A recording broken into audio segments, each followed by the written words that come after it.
खरं तर दादानंतरची ही पहिली निवडणूक आहे. मला कधीही वाटलं नव्हतं की मला अशा प्रकारच्या निवडणुकींना फेस करावं लागेल. मन खरं तर खूप भरून येतंय.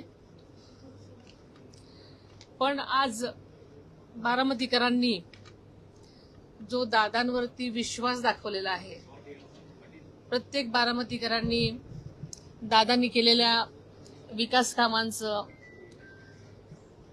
प्रतीक म्हणून आज त्यांना जी भावांजली वाहिलेली आहे असंच मी म्हणेल.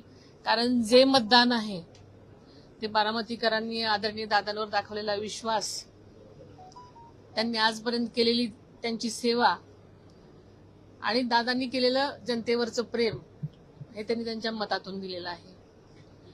विकासाचा वादा वहिनी आणि दादा असं एक सोशल मीडियावर ट्रेंड आहे. वहिनी काय काय आश्वासन देऊ पाहत आहेत बारामतीकरांना? कोणकोणते प्रोजेक्ट आपण होते ते तुम्ही प्रामुख्याने करणार आहात? सर्व बारामतीकरांनी ज्या प्रकारचं मतदान केलेलं आहे त्यावरून दादांवरचा अढळ विश्वास त्यांनी माझ्या पाठीशी उभा केलाय असं हे चित्र आहे. दादांना आदरांजली वाहतानाच माझ्यावरचा विश्वास जो त्यांनी मला दाखवलेला आहे त्याबद्दल मी तमाम बारामतीकरांचं खरं तर आभार मानते. त्यांनी दिलेला आणि दाखवलेला विश्वास हा नक्कीच सार्थ करण्यासाठी हे मतदान जे केलेलं आहे त्याचं दादांचं बळ आणि माझ्यावरची जबाबदारी वाढवलेली आहे असं मी मानेन. आणि आपल्याला सगळ्यांनाच माहिती आहे की मी जे हे पाऊल उचललेलं आहे आजपर्यंत बारामतीकरांना अजितदादांनी ज्या विकास कामांमध्ये विकासाची स्वप्न दाखवलेली आहेत, अनेक त्यांच्या गोष्टी आहेत आणि ते पूर्ण करण्यासाठी आम्ही बारामतीकरांबरोबरच माझी जबाबदारी आता वाढलेली आहे आणि ती नक्कीच पूर्ण करण्याचा विश्वास बारामतीकरांना वाटतोय. म्हणून त्यांनी एवढ्या प्रचंड प्रमाणात हा विश्वास त्यांच्या मताद्वारे दिलेला आहे. बारामतीकर तुमच्या मागे उभे राहिले तसं अख्खं पवार कुटुंब ठामपणे तुमच्या मागे उभं राहिलं होतं कठीण प्रसंगात. वहिनी तुम्ही ट्विट सुद्धा केलंय की विजयानंतर कुणी गुलाल उधळून आता विजयात जल्लोष साजरा नको करू. काय नक्की तुम्ही संदेश? हा जो विजय आहे खरं तर बारामतीकरांना अशा प्रकारची निवडणूक हवीच नव्हती. कारण बारामतीकरांनी त्यांचं मतदान केलेलं आहे ते स्वतःच्या मनामधला विश्वास, प्रेम आणि दादांच्या प्रती जी त्यांची भावना आहे ही त्यांच्या मतातून व्यक्त केलेली आहे. आणि म्हणूनच हा जो त्यांचं मत आहे हे अनुभवायचं आहे. ही खरं तर निवडणूक किंवा ही वेळ ही जल्लोषाची नाही, ही तर सगळ्यांनी मिळून एक प्रकारची आदरांजली देण्याची आहे. म्हणून बारामतीकरांनाही हेच वाटतंय.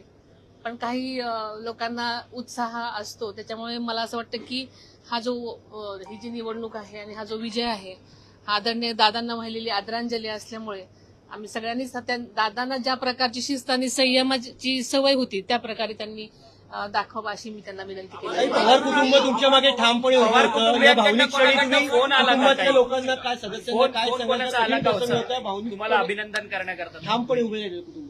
बारामती हे माझं कुटुंब आहे आणि सगळ्याच माझं स्वतःचं कुटुंब सुद्धा ह्या सगळ्याच ह्याच्यामध्ये सामील झालेलं आहे. तुम्हाला माहिती आहे की आदरणीय पवार साहेबांनी सुरुवातीलाच उमेदवार न देण्याचा जो त्यांनी हे केलेला प्रयत्न केलेला होता, हीच त्याची माझी भावना आहे.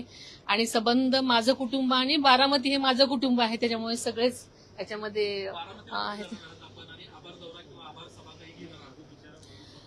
आता मी जेव्हा बारामतीला जाईन तेव्हा नक्कीच सगळ्यांमध्ये जाणार आहे, दौरा करणार आहे. पवार साहेबांकडनं वगैरे आला का? शेवट नाही तर ही सुरुवात आहे.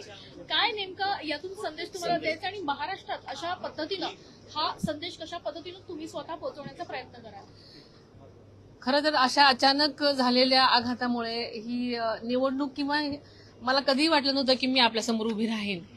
पण आज जनतेने टाकलेला जो विश्वास आहे तो सार्थ करण्यासाठी मला ती जबाबदारी पार करण्यासाठी मला आज सगळ्या बारामतीकरांची स्वप्न साकार करण्यासाठी आज मला जी जबाबदारी आहे ती पूर्ण करायची आहे.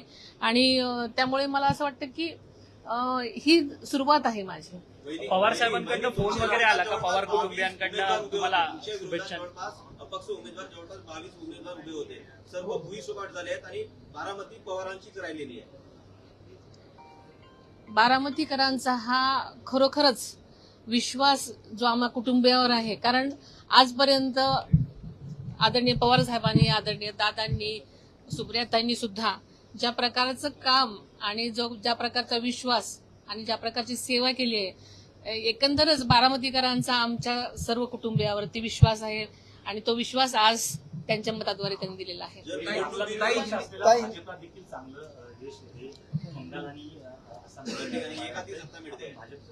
बंगाल, आसाम आणि मला वाटतं पॉंडिचेरीमध्ये सुद्धा अतिशय चांगल्या प्रकारे एनडीएला मतदान झालेलं आहे आणि आदरणीय मोदी साहेबांच्या मार्गदर्शनाखाली एनडीए पक्ष, एनडीए जे अलायन्स आहे ते नक्कीच आघाडी करताना आपल्याला दिसत आहे. त्यांचं मार्गदर्शन असंच सगळीकडे राहणार आहे.